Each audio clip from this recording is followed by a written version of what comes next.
अभिमान भगवान को अच्छा नहीं लगता। गर्भ गोविंद ही नहीं भावे, सुनो राम कर सहज स्वभाव, जन अभिमान न राखे काऊ। कई बार प्रसंग सुनाया है, देवर्षि नारद जी को अहंकार हो गया एक बार कि हमने काम पर विजय ली। भगवान के ध्यान में डूबे हुए थे, काम, अप्सरा और मारुत, गंधर्व ये सब आए, अपना प्रभाव दिखाया, वो ध्यान उनका भंग ही नहीं हुआ। तब फिर चरणों में लौट गए। नारद जी की आंख खुली, देखा काम चरणों में लेटा हुआ, तो परास्त हो गया ना, तभी तो चरणों में लो।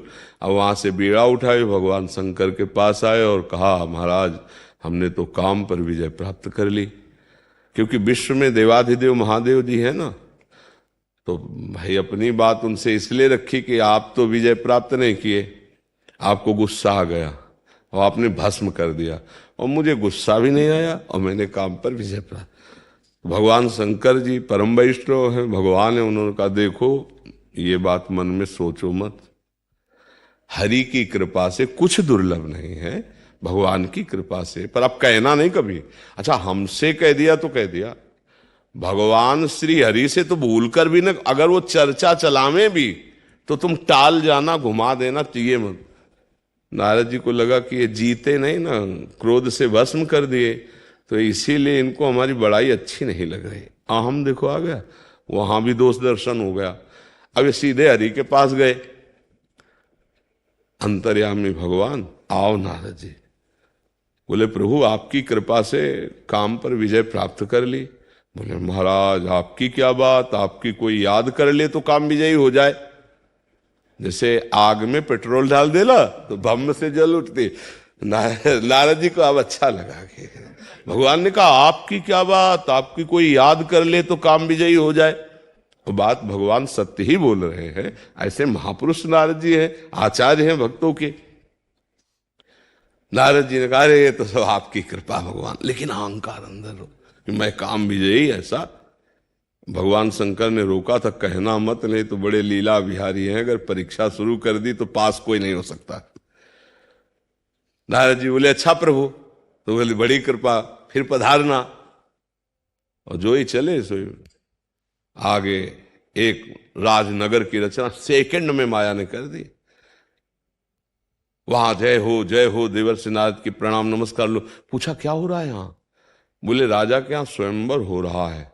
ऐसे ही मना है कि अब देखते हैं, हम भी चल के वहां चले। राजा ने देखा, साष्टांग दंड, आओ नारद जी, लाओ राजकुमारी को प्रणाम करवाने। अब राजकुमारी साक्षात भगवान की माया, भगवान ने ही रचा। अब वो जैसे नवीन बधू को सजा, नारद जी ने जी ही देखा, खाली हृदय, भगवान का विस्मरण हो गया। उसका नाम विश्व मोहिनी था। वास्तविक भगवान की मोहिनी माया बचे तो कौन बचे, भगवान बचावे तो बचे।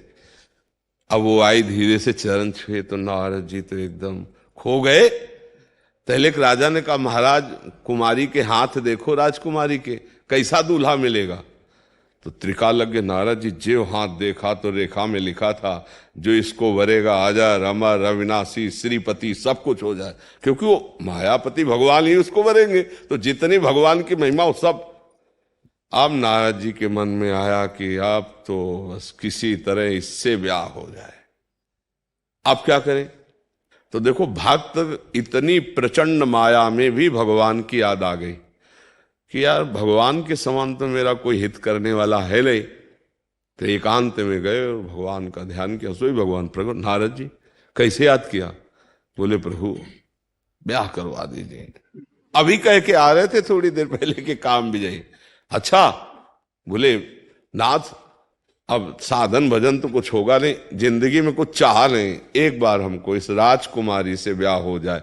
नहीं तो आप चाहते क्या है? बोले हरि रूप दे दो, कि अगर आपका रूप मिल जाएगा तो तुरंत राजकुमारी जयमाला डाल देगी। और एक चौपाई गोस्वामी जी लिखते हैं, उस समय नारद जी ने जो बोला बड़े काम की बात बोली।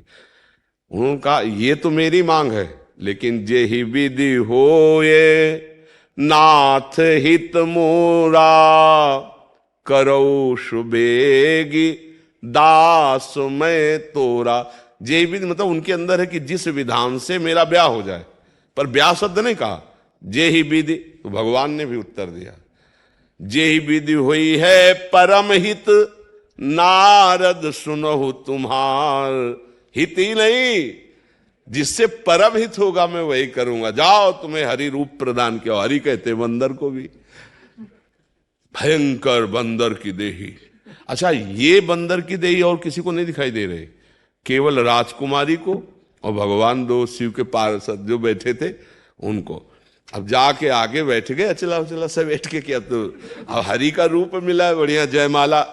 जो ही राजकुमारी ने देखा, सोचा पिताजी ने इस बंदर को कैसे आने दिया अंदर, उधर माला ही नहीं लेगी। तो अब जिधर माला लेके घूमती तो नारद जी उधर जाते तो हर राजा खड़ा हो जाता, क्योंकि उन्हें नारद जी दिखाई दे, उसकी सीट में बैठ जाते। और ऐसे कि जयमाला हमारे पूरे उसमें घूमी, किसी के जयमाला पूरे नारद जी, और सब हंसी कर रहे हैं। नारद जी को कुछ समझ में नहीं आ रहा। आखिरकार इतने में सांवले सलोने नव किशोर ठाकुर जी पधारे, सोई जयमाला डाली और लेके चल दिए। अब जो दो पार्षद थे वो बड़ी हंसी उड़ाए नारद जी के कि बड़े सुंदर बनते हो, जरा देख तो लो तुम्हारा रूप क्या है। तो ऐसे जल में देखा तो मरकट बदन, भयंकर देही, भयंकर बानर रूप। तो उन्होंने कहा अच्छा देखो कितनी कामना ने बुद्धि अपहरण कर ली कि अपने इष्ट देव से कहा, अच्छा परम स्वतंत्र न सिर पर कोई, भावे मन ही करो तुम सोई। तुम्हारे मन में जो आता वही करते हो, क्योंकि भगवान हो, बड़े हो। लेकिन आज तुम्हें मैं दिखा के रहूंगा, मैं नारद हूं। भले भवन अब बायन दीना, पावोगे फल आपन की ना। आज तुम्हें दंड दूंगा मैं। भागते हुए गए तो रास्ते में मिल गए, हंसते हुए बात करते और चिढ़ा रहे, गले में हाथ डाले राजकुमारी को, मुस्कुरा के बात कर रहे हैं। नारद जी देखते ही जल गए कि जिंदगी भर इनका भजन किया, देखो बुद्धि बदल गई ना, जिंदगी भर भजन किया पर ये इतने हैं कि सहन नहीं कर पाए। हम चाहा और ये जाके वरण कर, बोले रुको। भगवान रुक गए, बोले जिस तरह मैं स्त्री के वियोग में दुखी हो रहा हूं, वैसे तुम स्त्री के वियोग में दुखी हो, मैं शाप देता हूं। स्वीकार, मुझे बंदर का रूप दिया, तुम्हारी बंदर ही सहायता करेंगे। बोले ये भी स्वीकार। और बस भगवान ने तब हरि माया दूर निवारी, तहा न रमा न राजकुमारी। हरि ने तत्काल तो न वहां राजकुमारी, न स्वयंवर, न कुछ कुछल। नारद जी आप ज्ञान आया चरणों, त्राहिमाम प्रभु। बोले शंकर जी ने मना किया था, नहीं माने थे ना कि मैं काम भी जाई, काम भी देख लिया ना, जाओ। भगवान ने नहीं कहा मेरा नाम जप करो, कहा जपहु जाय शंकर सतनामा, हो यही हृदय तुरंत विष। जाओ भगवान शिव के नामों का कीर्तन करो, जिससे तुम्हारे हृदय में तुमसे शिव अपराध बन गया। अहंकार कर लिया, शिव जी की बात नहीं मानी। तो हमें लगता है अगर कोई भी अहंकार आ जाएगा तो भगवान बड़ी लीलाधारी हैं, मिटिया मेट कर देंगे उस अहंकार को। इसलिए कुछ है ही नहीं, अहंकार करे तो क्या। अच्छा तो क्या करे, गौर से देखो आप क्या कर सकते हो। अगर एक रोम यहां से गिर रहा है तो दोबारा लगा नहीं सकते हो अपना एक रोम, फिर अहंकार भैया किस बात हो। बोले मैं ये कर दूंगा, मैं ऐसा ऐसा नहीं। अच्छा विद्वान, कितने बड़े विद्वान, क्या आप अपने स्वरूप का बोध प्राप्त कर लिए? इसी 3.5 हाथ के शरीर में रह रहे हो कि आप अपने को जान गए? नहीं, तो ज्ञान का अभिमान नहीं। विद्वान क्या आपको कंठस्थ है सारे शास्त्र? नहीं, तो विद्वान भी नहीं हो। आप कह दे अखंड बाल ब्रह्मचारी हो तो नहीं उत्तर आएगा। नहीं तो है किस बात का अहंकार?